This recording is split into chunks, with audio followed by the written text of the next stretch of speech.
Things quickly took a dramatic turn at the White House when former President Donald Trump met with Ukrainian President Volodymyr Zelensky. The meeting was supposed to focus on trade agreements and discussions about ending conflict, but instead, it turned tense and messy. Karoline Leavitt, Trump's press secretary, was present and didn't hold back when describing what happened. According to her, Zelensky entered the meeting expecting things to go as they had in the past. But Trump, known for doing things his own way, had a very different approach. Trump came prepared with a proposal aimed at building a stronger economic relationship between the U.S. and Ukraine. He believed the plan would benefit both countries, creating new opportunities and boosting cooperation. However, Sure. Well, thanks for having me, Laura. And it was incredibly tense in that room, and things turned bad and bitter very quickly because, unfortunately, President Zelensky refuses to recognize the pragmatic reality about the war that his country is facing. This war has been going on for years. His countrymen are dying. And most of all, President Zelensky failed to recognize that he's walking into the Oval Office with a new sheriff in town. And that sheriff is Donald Trump. And he is a peacemaker in chief. He wants this war to end. And he understands that his people, the American people, are sick and tired of footing the bill for this war to the tune of hundreds of billions of dollars. However, the conversation didn't go as planned.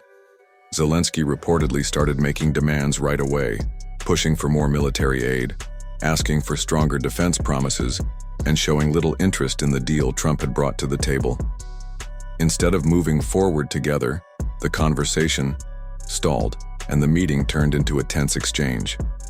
What was supposed to be a step toward progress ended in frustration and disagreement, leaving both sides at odds and the room full of unresolved tension.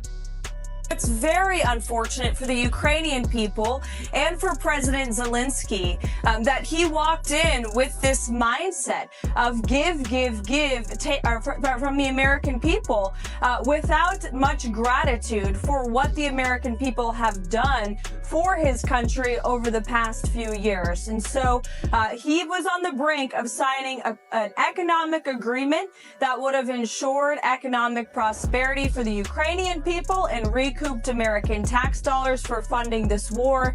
Instead, because of his rude and antagonistic ways, the deal blew up in his face. President Trump wants peace. He remains committed to that.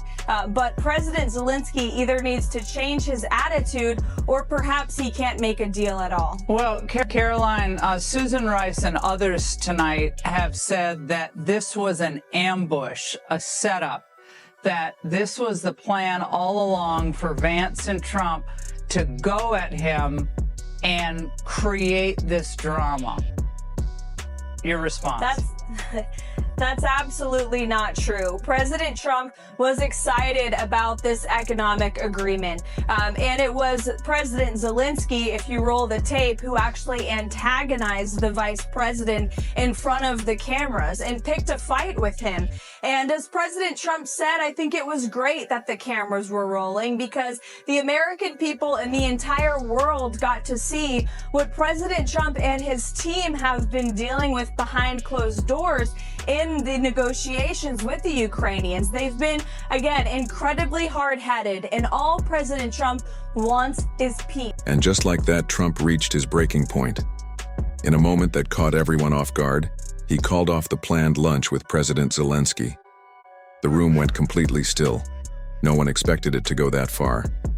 Trump's press secretary, Karoline Leavitt, didn't hold back in her reaction. She said it plainly. President Trump didn't just skip lunch, he took Zelensky's too. It was her way of saying Trump made a bold move to show who's really in charge. The message was loud and clear. If Zelensky isn't ready to talk seriously about peace, then there's no reason to keep the conversation going. Trump made it clear that he won't waste time on empty promises or unrealistic demands. Now the big question is, where does that leave things between the US and Ukraine? Can Zelensky smooth things over with Trump? Or did this moment permanently damage their relationship and future support from the United States? Only time will Not the tell. previous administration. Joe Biden is no longer in that Oval Office. We are no longer going to just write blank checks to a war very far away without real, lasting peace. And that's what the president wants. Caroline, who made the decision to cancel the lunch? How did that go down, and did you have any of it? Well, the president enjoyed the lunch. He figuratively and literally ate President Zelensky's lunch today. But it was his decision. He felt as though President Zelensky was not in a place to negotiate peace at this point in time.